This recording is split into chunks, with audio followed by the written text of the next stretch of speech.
அதாவது எங்க வீட்டு எச்ச சோறு சாப்பிட்ட வீட்டுல போய் பொண்ணு கேட்டா பாருங்க, அது தப்பு தான். என்ன கண்டபடி பேசிட்டு இருக்க?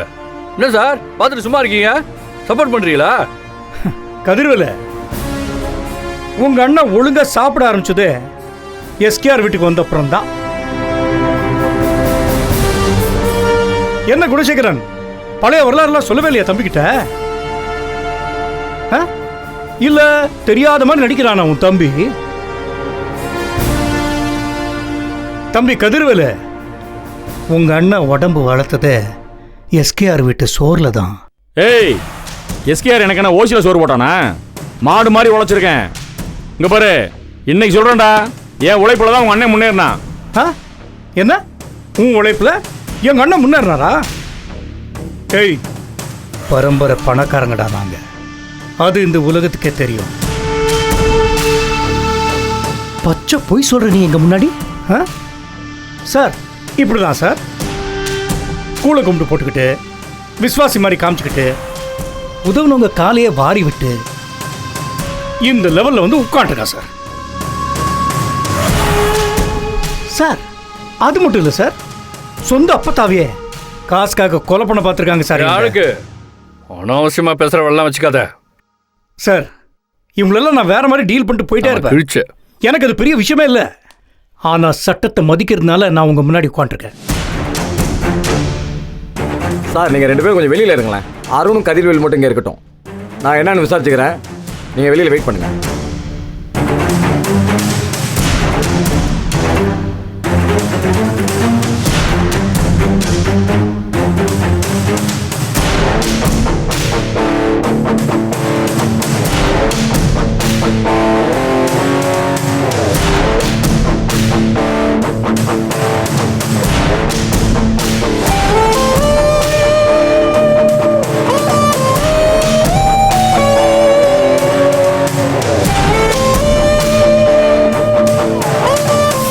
குணசேகரன் சார், நீங்களும் தான் வெளியில் வெயிட் பண்ணுங்க.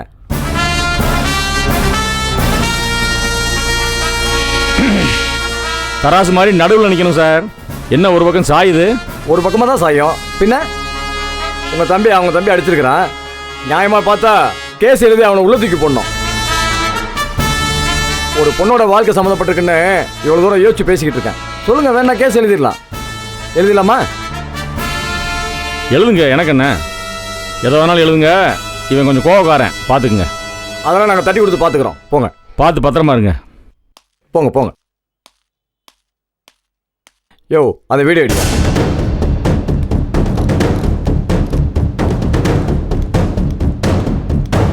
அவன் எப்படி அடிச்சுக்க இன்னொரு முறை பார்க்கலாம். வாங்கினது பத்தலையா?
உட்காரியா, உட்கார்.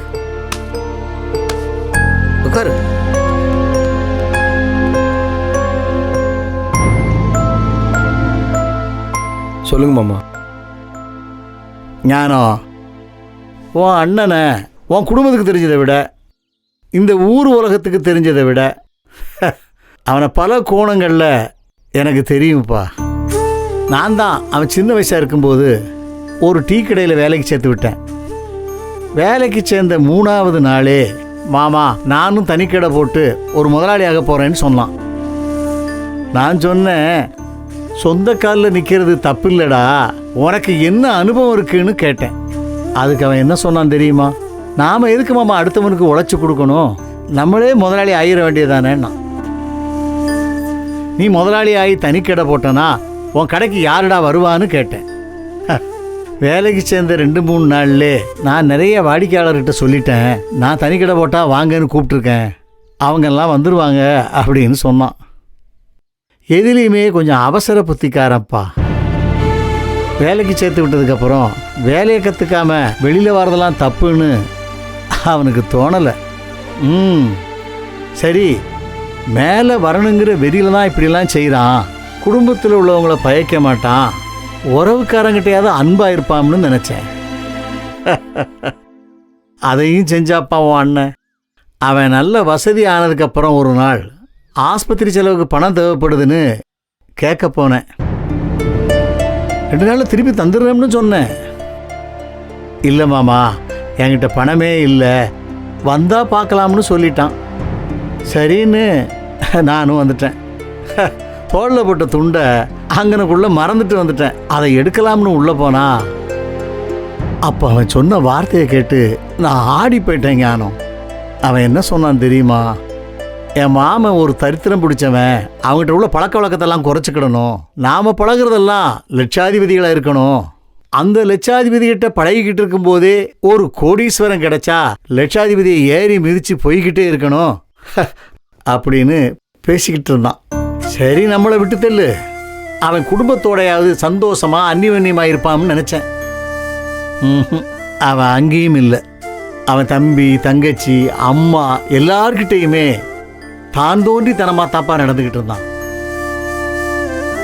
அவனை நினைச்சாலே மனசே சங்கடமா இருக்குப்பா. இதெல்லாம் நான் உங்கள்கிட்ட எத்தனையோ முறை சொல்லியிருக்கேன்.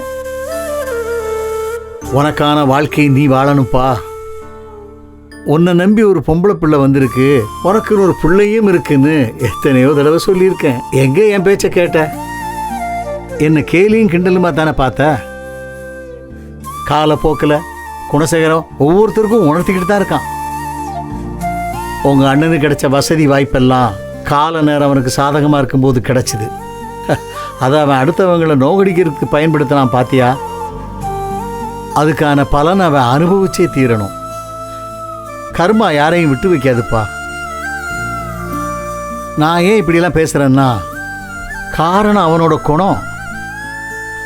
அவனை ஒசத்தி உன்னை தாழ்த்தின காலம் நிச்சயம் ஒரு நாள் உன்னை ஒசத்தி அவனை தாழ்த்தும். இதுதான்ப்பா உண்மை, இதுதான் யதார்த்தம். இப்போ உன் மனசு கலங்கி போய் குழப்பத்தோடவும் விரக்தியோடவும் இருக்கு. இந்த மாதிரி நேரங்களில் நீ எடுக்கிற முடிவு சரியா வராது.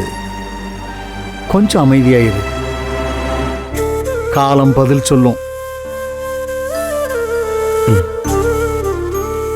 சரி மாமா, அப்போ நான் கிளம்புறேன். சரிப்பா. அம்மா எப்போ வருவாங்க மாமா? அம்மாவுக்கு கால் வலி ஜாஸ்தியாக இருக்குன்னு சொன்னான். நம்ம சங்கரங்கோயில் சண்முக சுந்தரி சித்தா டாக்டரு வைத்தியம் பண்ணிட்டு இருக்காங்க. வலி சரியானதும் நானே வீட்டில் கொண்டாந்து விட்டுருதேன். சரியா? அம்மாவுக்கு ஒன்றும் இல்லையே? ஒன்றும் இல்லைப்பா, பத்திரமா போ. நான் சொன்னதெல்லாம் கொஞ்சம் ஞாபகம் வச்சுக்கப்பா. சரி மாமா. தைரியமாக போயிட்டு வாப்பா, போ. ஜாக்கிரதை ஞானம்.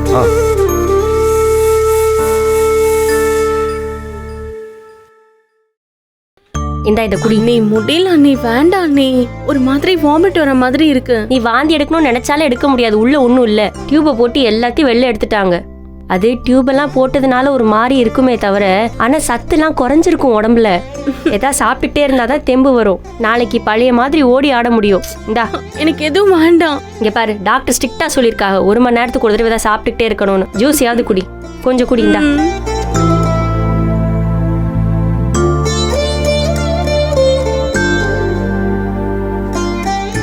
போதும் அண்ணி. அருணை கல்யாணம் பண்ணிக்கிட்டு ஜாமன் வாழ்றதை விட்டுட்டு என்ன அதில் இப்படி பண்ணிட்ட நீ? நினைச்சா ஆத்தாமையா இருக்கு. அக்கா பேசாம இருங்கக்கா. ஓகே, புரியுது. அவகிட்ட இந்த மாதிரிலாம் பேசினா அவ ஒரு மாதிரி ஆவா, அதானே? அதனால இமோஷனல் ஆவா, அதானே? அதனால ஹெல்த் ஸ்பாயில் ஆகும், அதானே? அதேதான். இவங்க எமோஷனல் ஆகாம இருக்கிறது நல்லதுதான். எப்படி டாக்டர், நான் பேசும்போது கரெக்டாக டைமிங்கில் வந்தீங்க. அது ஒன்றும் இல்லைம்மா, நிஜமாக தான் சொன்னேன். நீங்களும் இப்பதான் மயக்கம் தெளிஞ்சு நார்மலுக்கு வந்திருக்கீங்க. அவங்க அழுதா உங்களுக்கும் கஷ்டம், அவங்களுக்கும் கஷ்டம். மயக்கம்மா? ஆமாம். ஆமா ஆதிர, உனக்கு கிரிட்டிக்கல்னு சொன்னதும் பாவம் நந்தினிக்கு கிறுகிறுன்னு வந்து பிபி எல்லாம் ரொம்ப ஜாஸ்தியாகி மயக்கடிச்சு விழுந்துட்டா.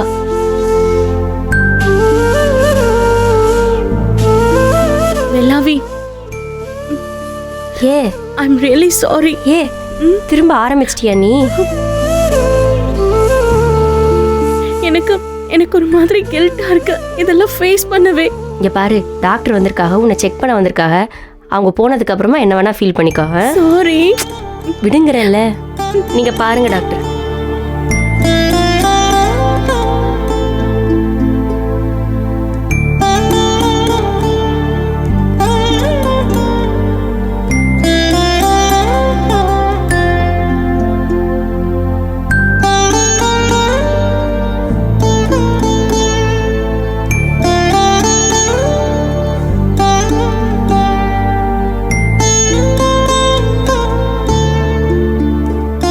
இப்ப இவங்க நார்மல் ஆயிட்டாங்க. நாளைக்கே இவங்களை டிஸ்சார்ஜ் பண்ணி கூட்டிட்டு போயிடலாம். கடவுளே. கொஞ்சம் வீக்கா இருக்காங்க, அதுக்காக தான் ட்ரிப்ஸ் போட சொல்லியிருக்கேன். நைட் இன்னும் 2 பாட்டில் ஏறணும். நாளைக்கு நீங்க இவங்கள கூட்டிட்டு போயிடலாம். Thank you doctor. சில மல்டிவிட்டமின் டேப்லெட்ஸ் எல்லாம் எழுதி கொடுத்துருக்கேன், அதை வீட்டில் போய் கொடுங்க. She will be fine. Thank you doctor, ரொம்ப தேங்க்ஸ்.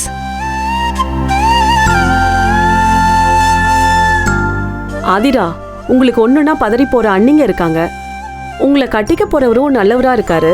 அப்புறம் என்ன ப்ராப்ளம் உங்களுக்கு? நீங்க ரொம்ப ரொம்ப லக்கி.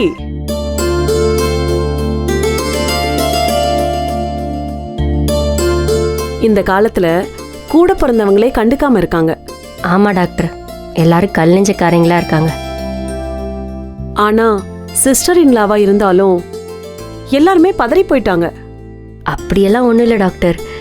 நான், ஈஸ்வரி அக்கா, ரேணுகா அக்காலாம் ஒரே பிள்ளையா பிறந்தவங்க. வீட்டில் கூட பிறந்த பிறப்பு இருக்கணும்னு ஆசை இருந்துச்சு. இந்த வீட்டுக்கு வந்த பிறகு தான் அக்காலாம் கிடைச்சாங்க. ஆதிரா மாதிரி ஒரு தங்கச்சி கிடைச்சிது. அதுதான் கொஞ்சம் பதட்டமாயிருச்சு. அது மட்டும் இல்லாமல் வயசு பிள்ளை இப்படி பண்ணிருச்சே படக்குன்னு ஒரு மாதிரி டென்ஷன். வேற எதுவும் இல்லை.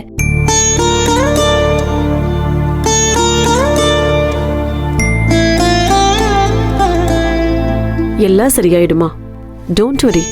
இனிமே அவங்க தெளிவா பேசி முடிவெடுப்பாங்க, பாருங்களேன். கேட்டுக்க.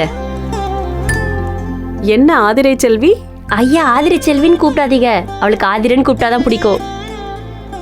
இல்ல இல்ல, ஆதிரி செல்வி தானே என் பேரு, அப்படியே கூப்பிடட்டும். சொல்லுங்க டாக்டர். ஆதிரை செல்வி, உங்களுக்கு லைஃப் ரொம்ப நல்லா இருக்கு. டிப்ரெஷன்லயும் அவசரத்திலையும் எந்த முடிவும் எடுத்துறாதீங்க. பாசிட்டிவா யோசிங்க, பாசிட்டிவாவே நடக்கும். ஓகேங்களா? ஓகேம்மா, நாளைக்கு இவங்களை வீட்டுக்கு கூட்டிட்டு போயிடலாம். Thank you doctor. Okay, thanks thank you doctor. Take care. Thank you thank you.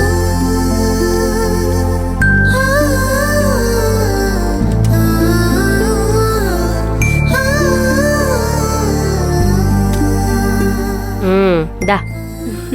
வேண்டாம் அண்ணி, கொஞ்சம் குடி. இந்தா, எனக்கு வேண்டாம். இந்த ஜூஸ் குடிச்சிட்டு தூங்கு, காலையில வீட்டுக்கு போயிடலாம். இந்தா.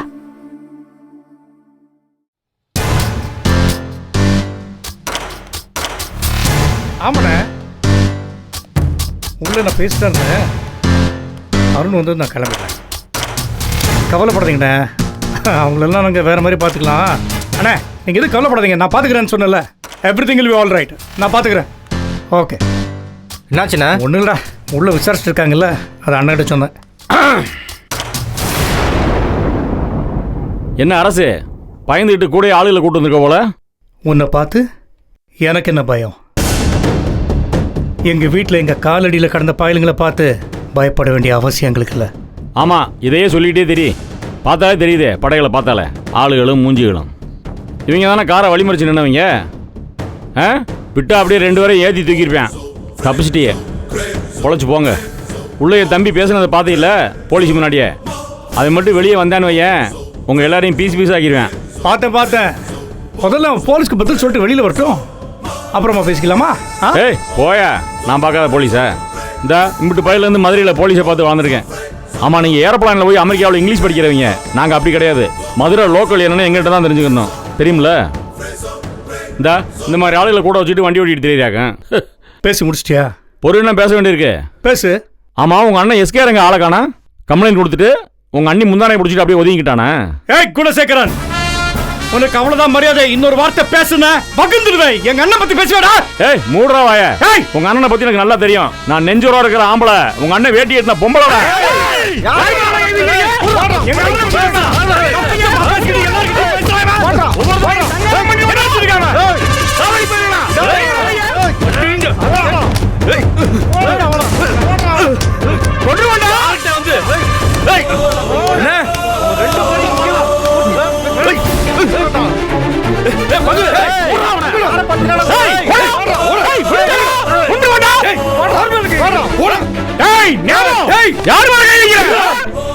அண்ணா அண்ணா ஒண்ணு இல்லையே, என்னாச்சுன்னு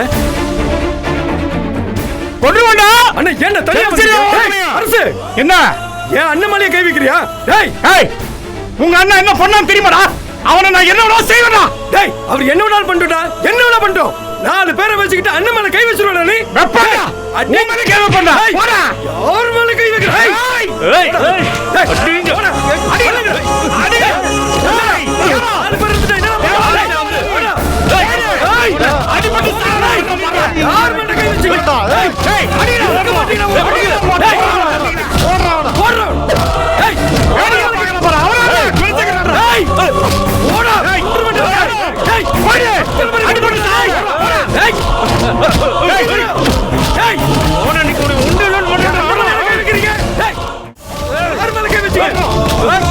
ஏய் நான் இருக்கிற வரைக்கும் யாரும் கை வைக்க முடியாது. ஏய் அரசை கொன்றுடா உன்னை. ஏய் போடா. அடி. ஏய் போடா. பின்னாடி ஏய் ஏய் அடி அவன. கொன்றுடா அவன. ஏய் அப்படி போடா.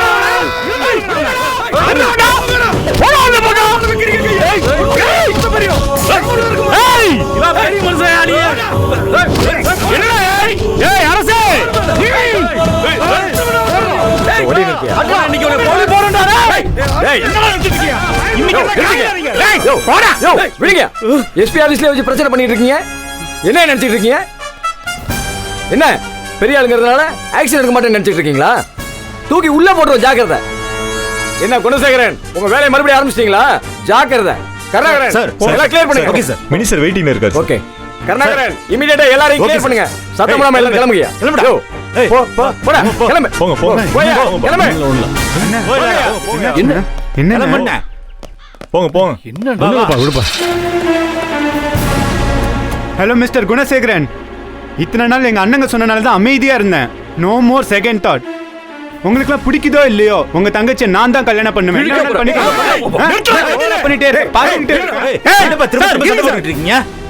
எடுத்த காலிப்பிடுங்க. ஏய் கதிரு, இப்ப சொல்றேன்டா கேட்டுக்க. உன் அண்ணனுக்கும் சரி எல்லாருக்கும் சரி, இத்தனை நாளா எங்க அண்ணனோட வார்த்தைக்கு கட்டுப்பட்டு நான் பேசாம இருந்தேன். ஆனா உங்க எல்லாருக்கும் இப்ப டைரக்டா சொல்றேன்டா, உங்களை மாதிரி நானும் சாக்கடையில இறங்கி அடிக்கிறேன்டா. அது மட்டும் இல்லடா, இங்க பாருங்க, உங்க தங்கச்சியை இவனுக்கு நான் கட்டி வைக்கல, பாக்கலடா. கை வைக்கிறேன். போடா. நீங்க கல்யாணத்துக்கு போற செலவுட 10 மடங்குடா. அதிகமா செலவு பண்ணி கல்யாணம் பண்ணுவடா. செலவு இப்படி பண்ணுவடா. எங்கள மாதிரி மாறிவே நீ? மாறிவே நீ? காட்டுறியா? ஏழரை ஜென்ம எடுத்தாலும் எங்கள மாதிரி மாற முடியாதுடா. நாங்க வேற, நீங்க வேறடா. ஏய் இங்க பாரு, நீங்க சோப் போட்டு குளிச்சிட்டு சென்ட் அடிச்சிட்டு தெரியவங்க, நாங்க நார போயிடுங்க. தெரியுமில? நாரி போயிருவீங்க, இறங்கி அடிச்சோம்ல வையன், வீசி போவீங்க. ஹலோ பேசுறேன் பாரு, பேச்சு மாறிடுவாங்க. பையலுங்க இருக்க மாட்டேன். போடா போடா. சொன்ன கேளுங்க. இன்ஸ்பெக்டர் கூட்டு போயிடுங்க, வேற ஏதாவது ஐடியா சொல்லிட்டேன். சார் சண்டை பிடிக்கிறவங்களை கூட்டு போங்க சார். நாங்க பேசாம நின்னுட்டு இருக்காங்க பாருங்க. சண்டை பிடிச்சு அசியம் பண்ணிருக்காங்க. கூட்டு போங்க முதல்ல. போங்க. போடா. சதச்சிரியம் ஒருத்தனையும் விளையாடுறாங்களா? சரி விடுங்க விடுங்க. ஏய் போடா. என்ன போங்க. என்ன ஆச்சு?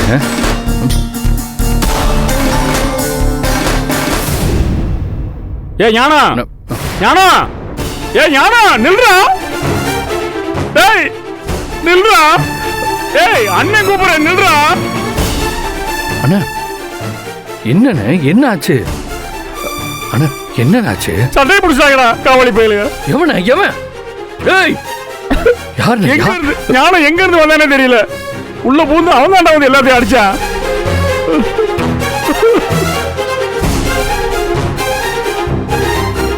தப்புட்டேன் நானு, ரொம்ப தப்புட்டேங்க. இவரு ஞானத்தை ரொம்ப பேசிட்டேன் அன்னைக்கு வீட்டில் வச்சு. பேசியிருக்க கூடாது. பாரு என்னை அவங்க சட்டையை பிடிச்சாங்கன்னா எங்க இருந்து வந்தானே தெரியலடா. உள்ள பூந்து எல்லாரையும் துவச்சி எடுத்துட்டான் தெரியுமா. எனக்கு தம்பிங்கிறத காட்டிட்டான்டா அவன். எங்க போறான்னு தெரியல. ஏ ஞானா ஞானா பாயா அண்ணன் கூப்பிடண்டா வாடா. அழாதீங்கண்ணே, நான் எல்லாம் சரியா அடியாள கூட்டு வந்து சட்டையை பிடிக்கிறான்டா அந்த அரசு. விட மாட்டேன். ஏய் நீங்க வலிச்சிருவாடா அவங்கள. எஸ்கேஆர் குடும்பத்தையே அழிக்க போறேன். அவன் பாத்துக்கிறேன். நீங்க வாங்க. ஒரு ஆற போட்டு பிடிப்போம். வாங்க.